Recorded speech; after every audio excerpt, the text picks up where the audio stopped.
멀리하지 마시고 예수 그리스도의 보혈과 능력과 충만함과 역사로 함께하여 주옵시고, 하나님 아버지 귀한 뜻이 이루어지게 하여 주시옵소서.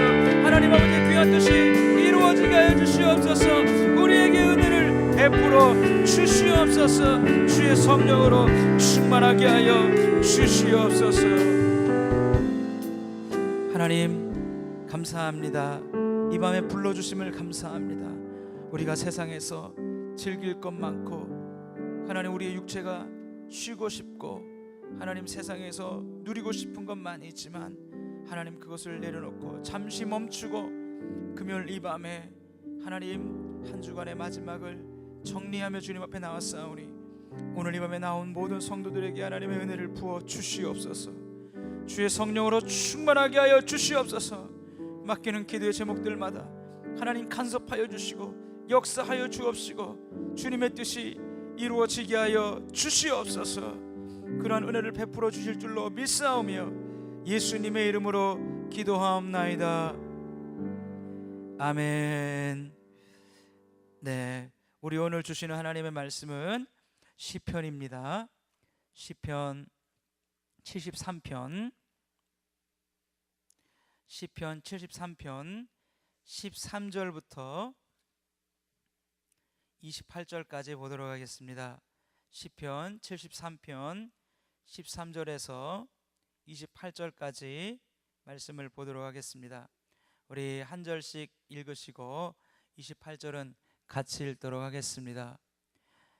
구약성경 855쪽 시편 73편 13절에서 28절까지 말씀입니다. 내가 내 마음을 깨끗하게 하며 내 손을 씻어 무죄하다 한 것이 실로 헛되도다.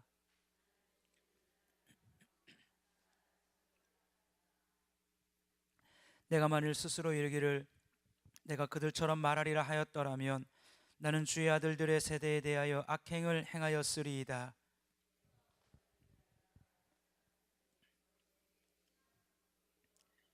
하나님의 성소에 들어갈 때에야 그들의 종말을 내가 깨달았나이다.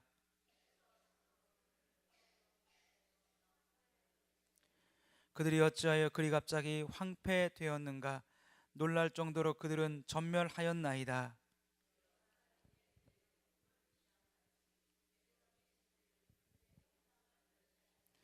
내 마음이 산란하며 내 양심이 찔렸나이다. 내가 항상 주와 함께하니 주께서 내 오른손을 붙드셨나이다.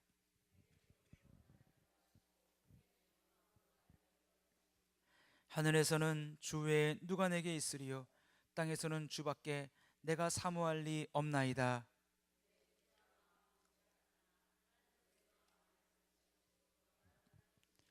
무릇 주를 멀리하는 자는 망하리니 음녀같이 주를 떠난 자를 주께서 다 멸하셨나이다.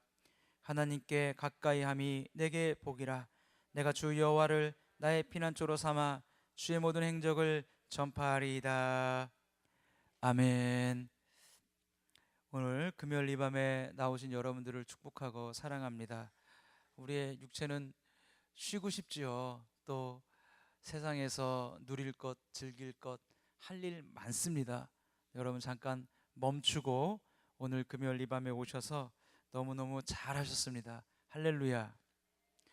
옛날에 그 맨투맨 영어 교재를 딱 넘기면 이런 말이 있어요. 제가 그 맨투맨 영어 교재에 다른 건 다 생각이 안 나는데 그 앞에 있는 그 영어로 된 문장이 딱 기억에 납니다. 뭔지 아세요 혹시? 이렇게 돼 있어요. Rome was not built in a day. 이렇게 돼 있습니다. 우리 이은정 선생님 해석 한번 해주시죠. 아 몰라요. 그럴 줄 알고는 있었어요. 그렇다고 또 모른다고 하면 또 참 Rome was not built in a day. 저도 그냥 문장으로 외운 거예요. 로마는 하루아침에 지어지지 않았다라는 말입니다. 그 말이 뭐냐면 영어 공부는 뭐냐? 매일매일 하는 사람이 결국 잘하게 된다 이거예요. 말하든지 쓰든지 듣든지 읽든지 매일매일 하는 사람이 잘하게 된다. 근데요 신앙에는요 왕도가 없어요. 똑같아요. 신앙에도요 매일매일 성경 보고 매일매일 기도하는 사람이 승리하는 줄로 믿습니다. 여러분, 진짜 기도하는 성도는요, 죄송해요, 목사도 못 당합니다. 정말이에요. 목사라고 해서 아는 건 더 많을 수 있겠죠. 그러나 실제 자신의 삶 속에서 신앙의 영향력과 능력이 펼쳐지는 건요, 목사라고 해서 펼쳐지는 게 아니에요. 정말 그것은 하나님 말씀을 읽고, 그리고 정말 하나님 앞에 진짜 기도하는, 매일매일 진짜 기도하는 신자들, 여러분, 그 신자를 통해서 하나님이 역사하는 줄로 믿습니다. 할렐루야. 제가 경험한 하나님은 그 하나님이에요. 제가 하나님께 진짜 기도하니까 하나님이 진짜로 역사하시더라고요. 여러분이 진짜로 기도하잖아요, 하나님이 진짜로 역사합니다. 할렐루야. 여러분께서 진짜 기도를 매일매일 하셔야 돼요. 하나님 살아계시기 때문에 진짜로 역사하는 거예요. 오늘 시편 73편 14절에서 28절 말씀을 통해서 우리 같이 은혜를 나누기를 원합니다. 제가 대학교 시절 함께 공부했던 친구가 있어요. 그 친구인데 물론 저보다 2살인가 3살인가 어린 친구였습니다. 그 친구는 대전 늘사랑 침례교회 부목사로 이제 사역을 했었습니다. 근데 그 친구가 안타깝게도 우리나라 나이로 40, 그리고 만으로는 38살에 몇 년 전에 하나님의 부름을 받아서 천국으로 들어갔습니다. 이제 사역하다가 병에 걸렸는데 악성 뇌종양 말기가 판명이 되었습니다. 자, 우리나라 나이로 40살이에요. 그러니까 제가 43쯤 됐으니까 지금 벌써 한 3년 전쯤 일이겠죠. 학부 때 굉장히 친했습니다. 그래서 형 동생 하는 사이였고, 또 그 친구가 얼마나 진실했고 믿음과 삶으로 하나님을 드러내는지 잘 알고 있습니다. 연세대학교 합격했는데 포기하고 신학대학교를 들어왔어요. 성실했고 몸도 건강했습니다. 학부 때 기숙사생들은 매일 아침에 축구합니다. 그 친구가 기숙사에 살기 때문에 축구를 하는데 사람들이 다 말했어요. 너 왜 목사하냐? 축구 선수 하지. 축구를 너무 잘해서. 축구가 너무 빨라. 공을 몰고 가는데 뒤에서 쫓아갈 수가 없어요. 그래서 그 친구 축구할 때 별명이 바람의 아들이에요. 바람의 아들. 너무 빨라가지고. 근데 그 친구가 무슨 큰 죄를 진 것도 아니에요. 열심히 사역한 하나님의 종이고. 근데 이제 그 친구가 이제 대전에 사역했기 때문에 충남대학교 병원 1인실에 이제 있게 됐고, 가서 제가 가서 봤을 때 정말 그 모습이 안 믿겨지더라고요. 예, 나이가 40인데 이 모습은 정말 할아버지 모습이에요. 머리는 다 완전히 하얗게 백발이 되었고, 그 다음에 볼살 같은 게 완전히 쏙 들어갔어요. 이제 거의 이제 하루 이틀 남은 그런 상황이었습니다. 사모님도 같은 대학교 때 후배였으니까 다 알죠. 저희 부부가 대전에 가서 한번 만났을 때 찍은 사진을 보여주고 이렇게 스마트폰으로 보여주더라고요. 자, 근데 마음이 너무 아파가지고 그 병실에 들어가서 보자마자 막 통곡하고 막 울게 되었는데, 며칠 후에 이제 하나님의 부름을 받고 대전에 있는 장례식에서 장례를 치렀습니다. 나이가 40살이에요, 여러분.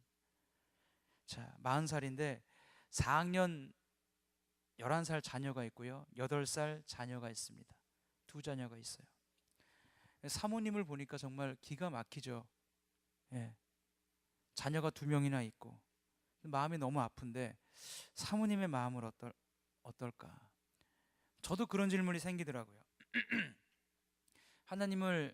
하나님이 이 친구를 불러간 이유가 분명히 있겠지만, 과연 하나님이 왜 불러가셨을까? 아직도 할 일 많았는데 왜 그 질병을 막아주지 않으셨을까? 제가 그런 의문이 든다면 그 사모님은 어떻겠냐 이거예요. 하나님을 향해서 어떤 의문과 어떤 생각이 들겠냐 이거예요. 내 남편이 이렇게 하나님의 교회에서 열심히 사역했고, 주님의 어떤 뜻과 섭리가 있으셔서 내 남편을 불러 가셨지라고 하는 믿음을 발휘해 보지만 마음 한켠이 먹먹히 온단 말이에요. 걷잡을 수 없는 그 마음이 든단 말이에요. 여러분이 만약에 그 사모님이라면 여러분 심정이 어떻겠습니까? 그 일을 여러분들 믿음으로 받아들일 수 있겠습니까? 그 일을 당하면서도 여전히 하나님 신앙할 수 있나요? 여전히 하나님 예배하고 찬양할 수 있겠습니까? 여러분, 우리의 인생이라고 하는 것은 우리의 믿음의 이 여정을 걸어갈 때 이런 일들 우리에게 없지 않습니다. 크고 작은 일들이 우리에게 있다고 하는 거예요. 믿으면 잘 된다고 하는데, 믿으면 복을 받는다고 하는데, 믿으면 문제가 다 해결된다고 하는데, 믿으면 병 낫는다고 하는데, 왜죠? 여러분, 예수 믿어보니까 여러분이 가진 문제가 막 척척척 다 해결되던가요? 자녀들의 앞길이 열리고 남편이 승승장구하고 안 되던 사업이 막 풀리고 그런가요? 오히려 그 반대 아닌가요? 하나님을 섬기려고 하니까 더 시간 내야 되고, 내가 사는 것에서 물질 더 쪼개서 드려야 되고, 내 헌신 더 쪼개서 드려야 되고. 여러분, 우리가 복이라고 하는 것을 예수 믿어서 이 세상에서 주는 그 복, 돈이 많아지고 세상에서 막 이런 일들이 잘 되는 것으로, 여러분, 그렇게 이해하는 것이 하나님이 우리에게 주시는 복에 대한 바른 이해일까요? 우리가 하나님께 복 받는다고 하는 게 믿지 않는 사람보다 더 잘 살고 더 좋은 집에 살고, 내 자녀는 그들의 자녀보다 더 잘 되고, 믿지 않는 내 친구 남편보다 내 남편이 더 잘 되고, 그것이 예수 믿는 자의 주요한 복이라고 우리가 알고 있어야 하겠습니까? 만약에 우리가 그렇게 알고 있다면, 우리가 만약에 이 땅을 살면서 예수 믿지 않는 친구보다 우리가 더 어려운 일을 겪을 때 여러분 어떻게 받아들이시겠습니까? 실제로 인천 은혜교회라는 교회에서 담임 목사님의 오른팔이었던 여자 집사님은, 개척 때부터 섬겼던 집사님은, 그 집사님의 아들, 또 껄렁껄렁한 믿음이 있었던 집사님의 아들, 똑같은 대학 똑같은 과를 시험 봤는데 믿음 있는 집사님의 아들은 떨어지고, 그렇게 껄렁껄렁한 집사님의 아들은 붙은 거예요. 시험에 들어가지고 6개월 동안 교회 안 나왔습니다. 인간은 그렇습니다. 인간은 그렇게 연약하다 이거예요. 우리 삶에 그러한 고난이 없을 수가 없다는 거예요. 여러분, 그런 의미에서 우리가 같이 읽은 오늘 읽을 말씀, 이 시편 73편은요 얼마나 저에게도 큰 위로가 되고, 우리의 이 신앙 여정 속에서 고난 앞에서 우리에게 얼마나 소중한 신앙관을 제공해 주고 있는지 모릅니다.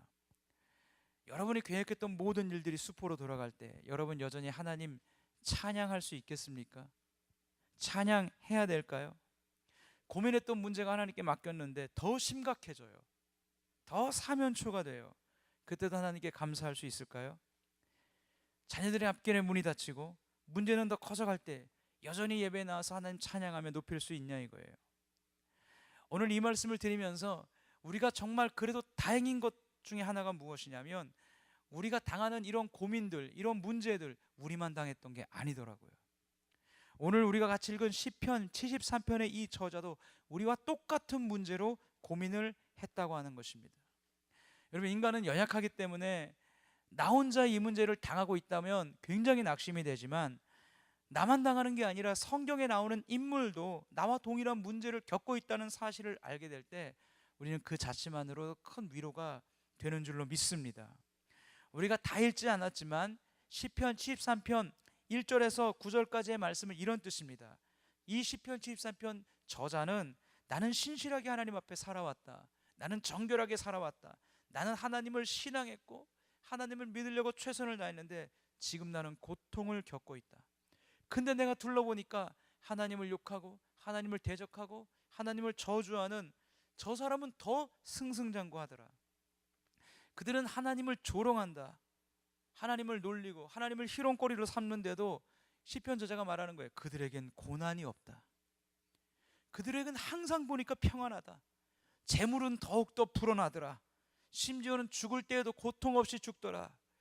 그러니까 그들의 교만이 그들에게 목걸이이고, 그들의 소득은 마음에 원하는 것보다 항상 많고, 입으로는 하나님을 비방하고 혀로는 땅을 휩쓸면서 하나님을 비방하고 욕하고 다닌다 라는 게 시편 73편 1절에서 9절까지의 말씀의 내용의 요약입니다.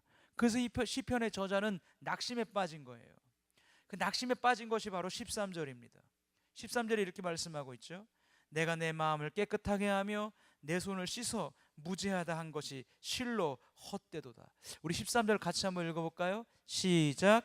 내가 내 마음을 깨끗하게 하며 내 손을 씻어 무죄하다 한 것이 실로 헛되도다. 신앙의 깊은 회의가 찾아온 것입니다. 믿음의 깊은 회의가 찾아온 것입니다. 내가 믿는 신앙과 내 삶의 현실 속에서 이 괴리감 때문에 굉장히 그 어려움에 빠졌다 이거예요, 여러분. 여러분, 이 시편의 73편의 저자가 우리와 동일한 고민을 하고 있습니다. 이 사람이 시편 73편 13절로 끝났으면 비극일 거예요. 안타까움일 거예요. 신앙의 회복이 없었을 것입니다. 그런데 이 시편 13편의 저자는 거기서 멈추지 않고 하나님 앞에 기도하면서 자신의 믿음을 회복하는 방법을 우리에게 제시해 주고 있다는 거예요. 그것이 바로 16절 17절입니다 16절 17절 같이 한번 읽어볼까요? 시작. 내가 어쩌면 이를 알까 하여 생각한즉 그것이 내게 심한 고통이 되었더니 하나님의 성소에 들어갈 때에야 그들의 종말을 내가 깨달았나이다. 아멘. 이 사람이 얼마나 고통스러웠냐면 14절에 나는 종일 재난을 당하며 아침마다 징벌을 받았도다. 예. 얼마나 고통스러우면 하나님을 대적하는 저 사람들은 더 잘되고 신실하게 하나님을 믿고 섬기는 나는 더 이렇게 괴롭고 힘들고, 그래서 내가 하나님 앞에 이렇게 신실하게 산 것이 헛되다. 내 손을 깨끗하게 한 게 무죄하다. 내가 이렇게 하나님 앞에 예배드리고 헌금드리고 내 시간을 하나님께 드리고 내 몸을 드린 게 이게 과연 무슨 소용이냐 이거예요. 이 낙심에 빠진 거예요, 이 사람이. 나는 종일 재난을 당하고 아침마다 나는 징벌을 받았다. 내가 가진 믿음이 헛것인가? 이런 괴리감, 의문, 자괴감에 빠졌다고 하는 것입니다. 그럴 때 이 저자가 16절 17절에 알게 된 거예요. 내가 어쩌면 이를 할까요? 생각한즉 그것이 내게 심한 고통이 되었습니다. 그리고 17절에 알게 된 거예요. 하나님의 성소에 들어갈 때 그들의 종말을 내가 깨달았나이다. 17절 굉장히 중요한 말씀입니다. 왜냐하면 우리 신앙의 첫 번째 해답이, 그 문제 가운데 해답이 여기에 있기 때문입니다. 무슨 말이냐면 첫 번째는 이겁니다. 그 문제를 가지고 하나님 앞에 끝까지 나아가는 것입니다. 여러분, 이것이 얼마나 중요한지 몰라요. 내게 있는 그 신앙의 어려움, 괴리감, 그 모든 낙심에 빠져 있을 때 우리가 절대로 놓지 말아야 되는 게 하나 있는데, 그것을 가지고 하나님께 묻는 겁니다.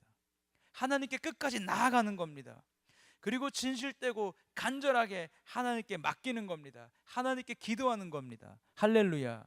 이 일을 절대로 포기하면 안 돼요. 예수를 믿는 사람의 특권이 뭡니까? 나에게 있는 그 어떤 문제를 할지라도 하나님께 맡길 수 있다는 거예요. 우리는 우리의 어떤 문제도 하나님께 맡길 수 있습니다. 심지어는 우리의 죄악도 맡기지 않습니까? 어떤 것도 맡길 수 있어요. 여러분, 이 땅에 살면서 시험이 한 번도 없는 성도는 여러분 존재하지 않아요. 존재하지 않아요. 전에 한번 그런 말씀을 드렸죠. 호주를 대표하는 새가 키위새라는 새가 있어요. 키위를 잘 먹어서 키위새인지 키위랑 닮아서 키위새인지 모르겠지만 키위새예요. 근데 그 키위새가 날지 못해요. 근데 연구해 보니까 그 키위새가 원래 날 수 있었대요. 근데 날지 못하는 이유가 뭐냐면 날개가 태화되었다는 거예요. 우리는 진화는 믿지 않지만 뭐 이렇게 동물이 얻은 환경에 적응해서 몸 색깔이 바꿔지고 이런 적응은 우리가 믿잖아요. 인정하고 있지 않습니까? 키위새가 날 수 있는 새였는데 날지를 못합니다. 이유가 뭔지 아세요? 원래 키위새가 날 수 있었는데 호주에 자기 천적이 없어요. 자기를 잡아먹는 동물이 없다고요. 날 필요가 없는 거예요. 안 날았어요. 호주로 사람들이 이민을 옵니다. 오면서 고양이, 쥐 이런 짐승들이 같이 오면서 키위새를 잡아먹기 시작합니다. 키위새를 죽이기 시작해요. 문제는 뭐냐면 천적이 등장했는데 날지를 못해요. 전부터 천적이 한 마리라도 있었다면 날았을 것입니다. 나는 걸 포기하지 않았을 거예요. 고통이 없고 아픔이 없고 천적이 없으니까 나는 걸 중단했어요. 날개가 태워되었어요. 진짜 천적이 나타날 때 죽더라 이거예요. 하나님이 우리에게 왜 문제를 주십니까? 왜 아픔을 주십니까? 때로는 왜 고난을 주십니까? 왜 어려움을 주십니까? 여러분, 그게 우리가 하나님 앞에 붙어있는 방법이거든요. 그게 하나님 앞에 붙어있는 방법이거든요. 그렇게 하지 않으면 우리가 하나님께 기도하지 않거든요. 여러분, 하나님이 우리를 깎으시고 만들어 가시고 다듬어 가셔서 우리로 하여금 하나님의 사람으로 만드시는 하나님의 제일 큰 방법이 뭔지 아세요? 그건 고난입니다. 그건 고난이에요. 여러분, 고난이 없으면요 우리는 하나님 앞에 가지 않습니다. 우리가 그래요. 여러분이 예수 믿기 전에 여러분이 생각했고 계획했고 여러분이 판단했던 모든 일들이 다 이루어졌어요. 다 잘 됐어요. 금요일 이 밤에 여러분 여기 앉아 계시겠습니까? 여기 앉아서 여러분 예배 드리시겠습니까? 하나님 찾겠습니까? 여러분의 자녀를 맡기시겠습니까? 여러분의 가정을 위해서 눈물 뿌려 기도하시겠습니까? 여러분이 했던 수고하고 손을 했던 모든 일이 하나님과 관계없이 잘 됐다면 여러분 이 자리에 와 있겠냐고요. 죄송해요. 저부터도 하나 있을 거예요. 우리는 인간은 그렇습니다. 인간이 그렇게 대단한 존재가 아니에요. 근데 그 모든 것을 깎고 그 모든 것을 무너뜨리고 그 세상에 있는 모든 소욕과 모든 내가 생각했던 세상에 중요하다고 여겼던 모든 것들이 얼마나 허무한가를 하나님이 경험하게 하시고 알게 하시고 내 가슴으로 머리로 총체적으로 깨닫게 하셔서 하나님 앞에 항복하고 하나님 앞에 복종하고 주님의 뜻 앞에 굴복하게 만드는 하나님의 방법이 무엇이냐? 고난입니다. 고난입니다. 그래서 다윗도 고백하는 거예요. 고난당한 것이 내게 유익이라. 이로써 내가 주의 율법을, 주의 율례를 배우게 되었나이다 말합니다. 여러분, 저자는 안 거예요. 그 고난이 왔습니다. 이 시편의 저자가 고난이 왔는데 이 저자가 가장 잘했던 방법이 무엇이냐면 시험에 들어있다 할지라도 여전히 하나님께 예배를 드리고 있다는 거예요. 시험이 있습니다. 어려움이 있습니다. 낙심되는 상황입니다. 그런데 여전히 교회를 나가고 있는 거예요. 여전히 예배하고 있는 거예요. 여전히 하나님 찾고 있는 거예요. 이 시편의 저자가 잘한 것이 바로 그것입니다. 얼마나 고통스러웠으면 내가 종일 재난을 당한다. 아침마다 징벌을 받는다. 그런데 이 저자가 한 게 하나님의 성소에 들어갈 때에야 그들의 종말을 내가 깨달았나이다. 포기하지 않았던 것입니다. 무엇을요? 교회에 나오는 것을. 여러분, 사람이 교회 신앙생활 하다가 시험에 딱 들어버리면 첫 번째 하는 일이 뭐예요? 교회 이렇게 여러분 믿음의 길을 걸어가다가 시험에 딱 들면 첫 번째 하는 일이 뭐예요? 뭐예요? 이현진 선생님 뭐예요? 예? 예, 너무 잘 아시죠? 뭐라 지금 하신 얘기 들으셨죠? 예, 우리 짠 거 아니에요. 예, 알고 있는 거예요. 교회에 안 나와요. 믿음의 길을 여정을 걸어가다가 시험에 딱 들면요, 첫 번째 하는 게 뭐냐? 교회를 안 나옵니다. 주일날 빠집니다. 모든 예배를 다 나왔던 사람들은요, 나머지 예배를 빠지고 주일날만 나와요.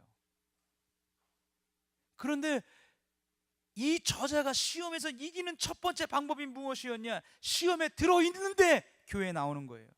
시험에 든 상태에서 예배 나오는 거예요. 시험에 들어있는데 기도를 계속하는 거예요. 여러분, 이게 얼마나 중요한지 몰라요. 이 저자는 말하기를 이것이 우리의 믿음의 승리, 시험 가운데 이기게 만드는 아주 중요한 첫 번째 방법이라는 것입니다. 할렐루야. 여러분, 마음속에 결단하시고 다짐하십시오. 나는 시험에 들어도 이를 물고 교회에 나와 예배드리겠다. 내가 시험에 들어 저 인간 꼴 보기 싫어도 교회에 나오면서 꼴 보기 싫어하겠다. 교회에 나오면서 내가 시험에 들어서 여전히 시험에 드는 상태에서 교회에 나오세요. 예배드리세요. 언제까지? 주님께서 역사하실 때까지. 할렐루야. 여러분, 이 시편의 이 저자가 그거 포기하지 않았다. 여러분, 그거 내려놓으면 끝입니다. 꽝입니다. 여러분, 사탄이요, 얼마나 여러분들보다 머리가 100배는 좋아요. 시험에 딱 들면요, 처음에 딱 마음을 싹 넣어줘요. 싹 나가지 마. 그 인간 꼴 보기 싫은데 왜 나가냐? 교회를 못 나가게 합니다. 나가기 싫어하는 마음을 가득 채워 넣습니다. 막 계속해서. 여러분, 생각해 보시면 내가 시험에 들었어요? 교회를 안 나가는 게 좋은 겁니까? 시험에 들어도 나가는 게 좋은 겁니까? 나가는 게 정상인 거예요. 유치원 신앙생활 주일학교만 잘 나와도 할 수 있어요. 사탄은 그 반대로 말하는 겁니다. 가지 마라. 왜 가니? 그 인간 왜 보니? 그 예배 왜 드리니? 네가 기도한들 뭔 소용있니? 이건 사탄의 방법입니다. 사탄이 하는 일이에요. 그러나 이 시편의 이 저자는 시험에 들었음에도 불구하고 우리식으로 말하면 교회에 나오기를 포기하지 않은 것입니다. 시험에 들었어도 봉사하는 것을 내려놓지 않은 겁니다. 시험에 들었어도 기도하는 것을 내려놓지 않았다는 거예요. 여러분, 이렇게 하는 성도 굉장히 훌륭한 성도입니다. 할렐루야. 굉장히 훌륭한 성도예요. 이거 정말 쉬운 일 아닙니다. 얼마나 이게 어려운지 몰라요. 시험에 빠져 있음에도 불구하고 교회를 나옵니다. 하나님 예배하는 거 포기하지 않습니다. 여러분, 그 신자에게 하나님의 해결이 오는 줄로 믿으시기 바랍니다. 그 신자에게 하나님의 응답이 있습니다. 여러분, 하나님의 역사가 있습니다. 여러분 그 다음에 73편 16절 이 말씀. 자, 이제 또 하나 있습니다. 또 하나 있습니다. 자, 또 하나 있어요. 이 시편의 저자가 또 하나 있습니다. 한 걸음 더 나아가는데, 어떤 한 걸음 더 나아가느냐, 이 저자는, 자, 내가 처한 상황이 이해되어지지 않을 때에도 주님을 신뢰하고 있더라 라고 하는 것입니다. 할렐루야. 한번 따라해보세요. 내가 처한 상황이 이해되어지지 않아도 주님을 신뢰하라. 할렐루야.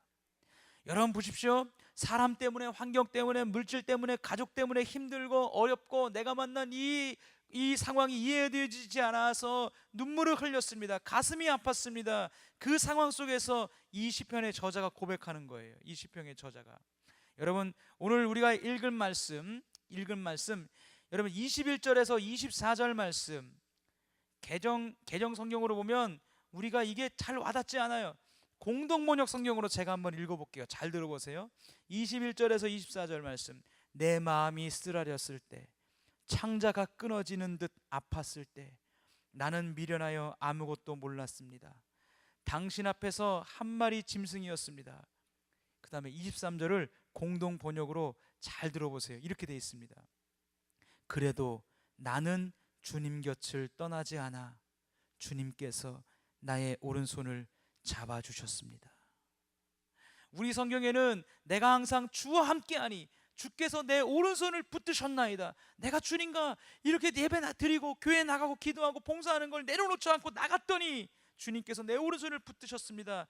이렇게 하면 좀 이해는 되는데 가슴에 많이 안 와닿아요. 공동번역 성경이 정말 와닿게 되어 있습니다. 이 모든 고통과 아픔 속에서도 23절, 그래도 나는 주님 곁을 떠나지 않아 주님께서 나의 오른손을 잡아 주셨습니다. 할렐루야. 이해되어지지 않아요. 지금 상황이 납득이 안 됩니다. 그런데 어떻게 하는 거예요? 그래도 난 주님 떠나지 않겠다는 것입니다. 내가 내 상황과 내가 처한 여건과 환경과 모든 나에게 일어난 일들이 이해되어지지 않고 받아들여지지 않는다 할지라도, 설명이 안 되는데도 뭐 한 거예요? 그런데도 주님 붙잡고 있는 거예요. 그런데도 주님을 신앙하는 거예요. 주님을 신뢰하는 거예요. 하나님, 내게 있는 이 일이 이해가 되어지지 않습니다. 그래도 나는 주님 곁을 떠나지 않겠습니다. 그래도 나는 주님 곁을 떠나지 않겠습니다. 그래도 나는 주님만을 붙잡겠습니다. 내가 지금 이해되어지지 않아도, 받아들일 수 없고 납득할 수 있는 상황이 아니더라도 그래도 주님, 나 주님 안 떠날래요. 여러분, 여기에 역사가 있는 거예요. 여기에 하나님의 은혜가 있는 거예요. 여러분, 이것보다 위대한 신앙은 없는 거예요. 여러분, 이 시편의 기자가 그 상황 속에서도 주님을 붙잡습니다. 그러면서 25절에 신앙의 절정이에요. 신앙의 절정. 우리 25절 같이 한번 읽어볼까요? 시작. 하늘에서는 주 외에 누가 내게 있으리요, 땅에서는 주밖에 내가 사모할 리 없나이다. 여러분, 이게 좀 알아닿잖아요. 무슨 얘기인지는 알겠는데 주님밖에 없다, 난 주님만 사모한다. 공동번역 성경에 25절에 이렇게 있어요. 들어보세요. 하늘에 가도 나에게는 당신밖에 없습니다. 땅에서도 당신만 계셔주시면 내가 무엇을 더 바라리이까.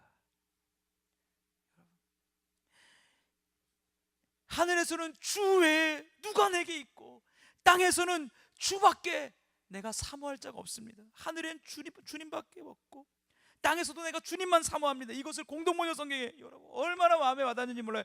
하늘에 나는 가도 나에게는 당신밖에 없습니다. 땅에서도 당신만 나에게 계셔주시면 내가 무엇을 더 바라겠습니까? 하나님 자신으로 만족하겠다 이거예요. 하나님 자신이 있으면 기뻐하겠다 이거예요. 할렐루야. 요셉이 노예로 팔렸습니다. 감옥에 갔습니다. 어떻게 견뎠나요? 형들이 팔았는데 형들에 대한 미움과 증오의 마음이 없었을까요? 그렇지 않아요. 형들에 대한 증오와 미움의 마음이 있습니다. 근데 요셉이 하나님이 주신 꿈 때문에 버텼다고요? 저는 그렇게 안 믿어요. 별집단들이 절하고 하늘의 해와 달들이 절했어. 언젠간 내가 높은 사람이 될 거야. 그러니까 이기자 버티자. 인간이 그럴 수 있는 존재가 아니에요. 지금 노예로 있고 지금 감옥 밑바닥에서 수감 생활하고 있는 사람이 무슨 그게 큰 비전이 되고 자기의 무슨 큰 위로가 된다는 거예요. 그래서 요셉이 버틴 게 아니에요. 이긴 게 아니에요. 요셉이 이긴 이유는 한 가지입니다. 뭔지 아세요? 저를 따라서 하세요. 하나님 자신. 하나님 자신, 하나님 그분이 요셉을 버티게 하는 힘인 줄로 믿습니다. 여러분, 우리의 신앙이 그렇게 돼야 돼요.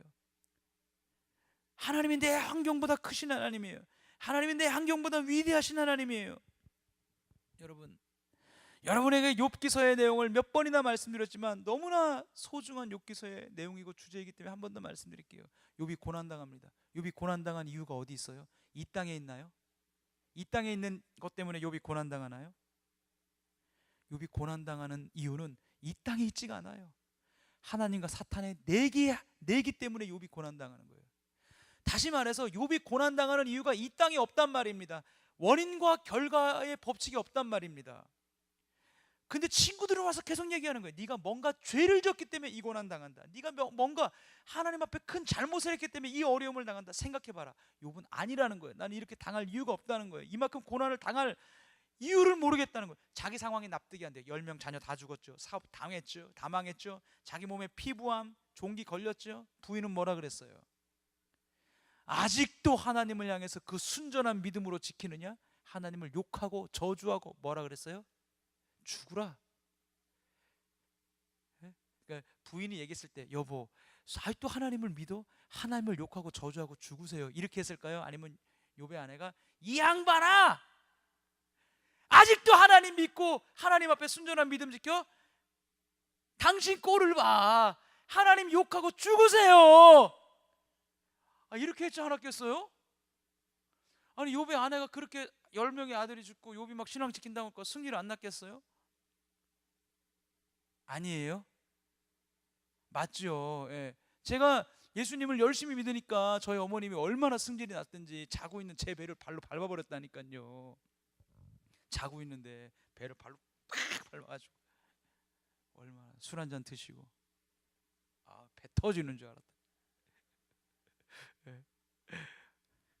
그러면서 막 얘기 드렸죠. 저희 어머님이 어느 정도인지. 목사님 예배 드리고 강대상에서 목사님이 기도하고 있으면요, 저희 어머님 뒤 딱 오세요. 문을 딱 여세요. 그리고 말합니다. 최한구 나와! 진짜 이렇게 하세요. 경상도 분이 진짜로.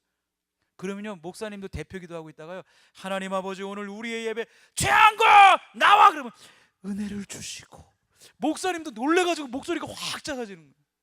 저희 어머님 그런 분이셨어요.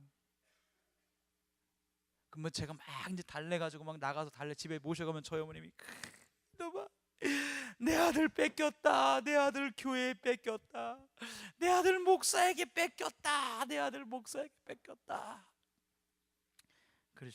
그러셨어요. 예. 이제 저희 어머니도 교회 나오시고 예수 믿고 저한테 그러시더라고요. 한구에 앉아보래요. 넌, 저희 어머님이 저한테 한 말이에요. 넌 내 아들이 아니야. 넌 하나님의 아들이야. 그래서 제가 그때 제가 예수인 줄 알고 순간적으로 저보고 하나님의 아들이라 그래서 자, 예.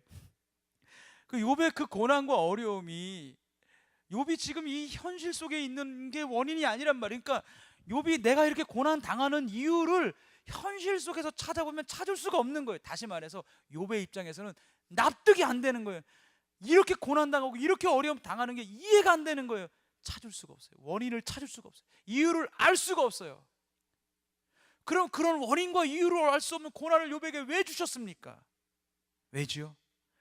보여주시는 거예요. 뭘요? 하나님은 네가 생각하는 원인과 결과 안에 머물러 있는, 네가 생각하는 수준 안에 머물러 있는 하나님이 아니라는 거예요. 네가 생각하는 그것을 뛰어넘어 계신 하나님이라는 거예요. 우리가 생각하는 것 이상으로 뛰어넘어 계신 하나님, 이게 욥기서의 주제입니다. 그게 무슨 말이죠? 내가 고난당하고 내가 어려움 당하고 내가 납득 안 되고 이해되어지지 않을 때 우리가 하나님을 향해서 어떻게 해야 된다는 거예요? 내가 알지 못하지만 여기에 하나님의 섭리가 있다. 여기에는 내가 알지 못하지만 뭔가 하나님의 뜻이 있다. 하나님의 계획이 있다. 내가 납득이 안 될 때는, 욥이 납득이 안 됐잖아요. 하나님 보여주시는 거예요. 네가 생각하는 수준에 머물러 있는 하나님이 아니라는 거예요. 우리의 생각을 뛰어넘어 계신 하나님, 자연 법칙 안에 머물러 있는 하나님이 아니라, 우리의 생각과 우리의 사고는 자연 법칙 안에 있습니다. 넘어가는 건 우린 이해 못해요. 하나님은 그 위에 계신 하나님이다.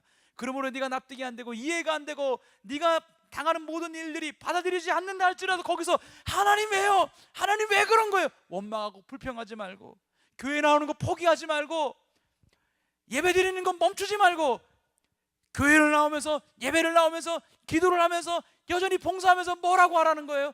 여기에는 하나님의 섭리가 있다. 여기에는 나를 향한 하나님의 뜻이 있다. 계획이 있다. 여전히 하나님을 신뢰하라는 거예요. 여전히 하나님을 신뢰하라는 거예요. 할렐루야.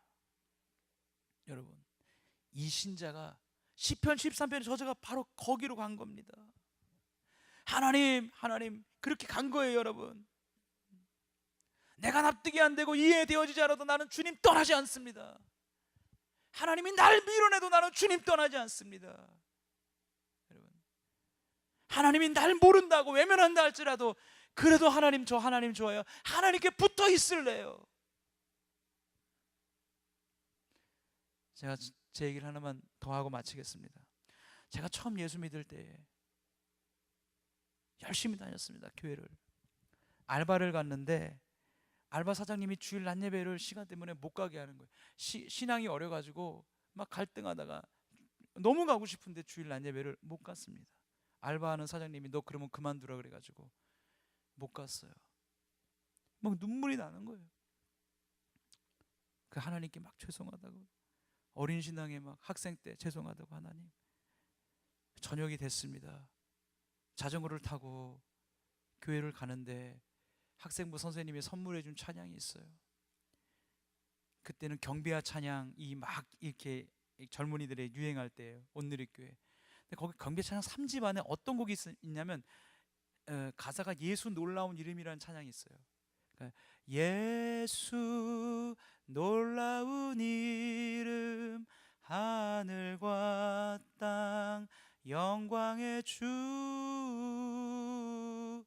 임마누엘 우리와 함께 다스리시는 이런 찬양이 짧아요. 근데 그 찬양을 부르면서 제가 그 찬양에 화음을 넣으면서 옆구리에 마이마이, 그때는 mp3가 아니고 마이마이 카세트를 끼고 테이프를 넣고, 그때는 그게 멋있는 줄 알았잖아요. 끼고 이어폰을 듣고 리와인드, 그 곡만 듣는 기능이 있잖아요. 딱 삐삐삐삐 돌아가서 그 곡만 듣는 기능.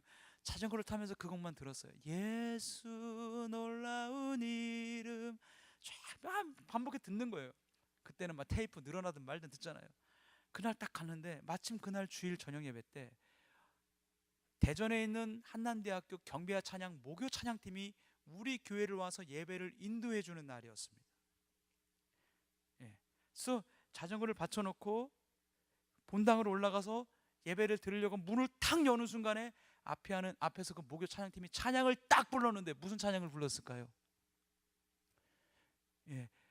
저는 테이프로 들었잖아요. 예수 불렀잖아요. 앞에는 모든 밴드가 다 있잖아요.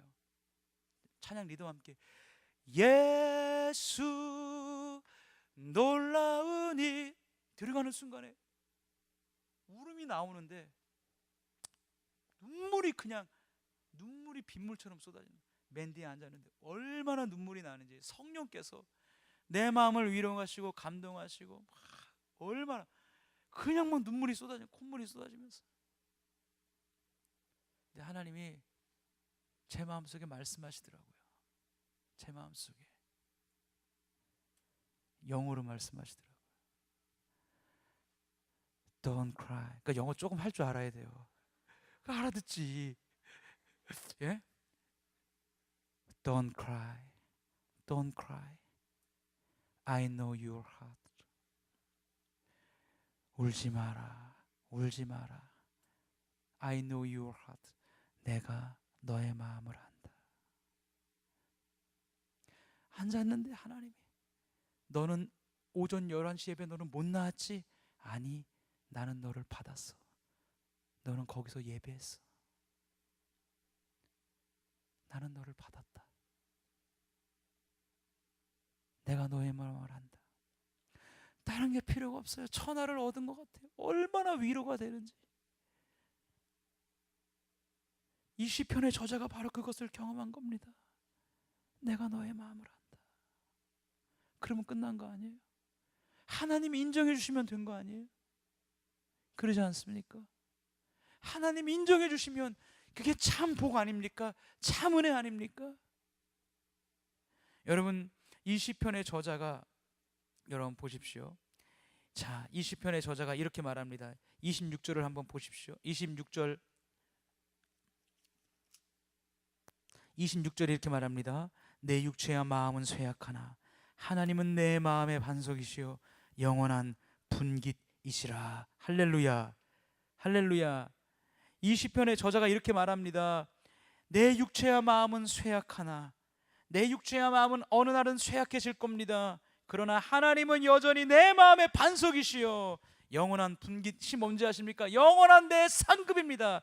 영원한 내 기업입니다.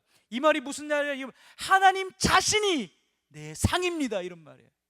하나님 자신이 내 기업입니다. 하나님이 뭘 주시는 게 내 상이 아니고 하나님이 내게 뭘 주셨다, 좋은 거 주셨다, 좋은 선물 주셨다, 나 이거 상 아니고 하나님 그분 자신이 내 상입니다. 할렐루야. 최고의 고백인 거예요. 최고의 고백인 거예요. 여러분 우리의 시간이 언젠간 마무리될 거예요. 끝날 거예요. 하나님 앞에 설 거예요. 그때 우리 이렇게 고백할 수 있게 바랍니다. 하나님 그분, 하나님 자신이, 하나님이 저의 상이었습니다. 저의 기업이었습니다. 저의 왕이었습니다. 여러분 포기하지 마십시오. 끝까지 붙잡으십시오. 어떤 시험, 환난과 어려움이 있다 할지라도 끝까지 하나님 붙잡고 나아갈 수 있기를 주의 이름으로 축원드립니다. 기도하겠습니다. 우리 같이 찬양하겠습니다. 그 사랑 얼마나 같이 찬양합니다.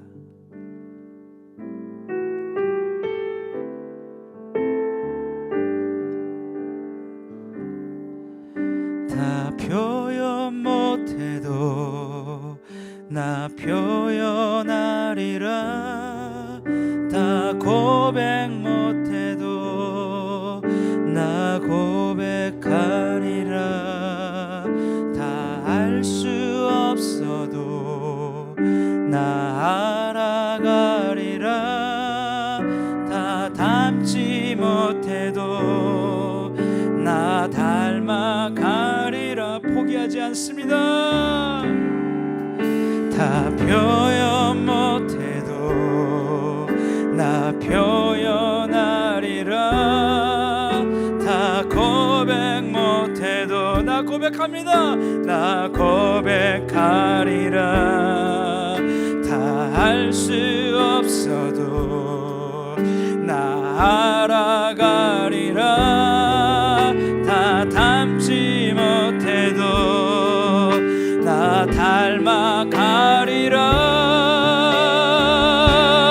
그 사랑 얼마나 아름다운지, 나를 향한 그 사랑 얼마나 날 부욕해 하는지, 그 사랑 얼마나 크고 놀라운지를, 그 사랑 얼마나 나를 감격하게 하는, 그 사랑 얼마나 아름다운지, 그 사랑 얼마나 아름다운지, 그 사랑 얼마나 날 부욕해 하는지, 그 사랑 얼마나 그 사랑 얼마나 감격하게 그 사랑 얼마나 아름다운지 우리 한 번 더 찬양합니다. 그 사랑 얼마나 아름다운지, 그 사랑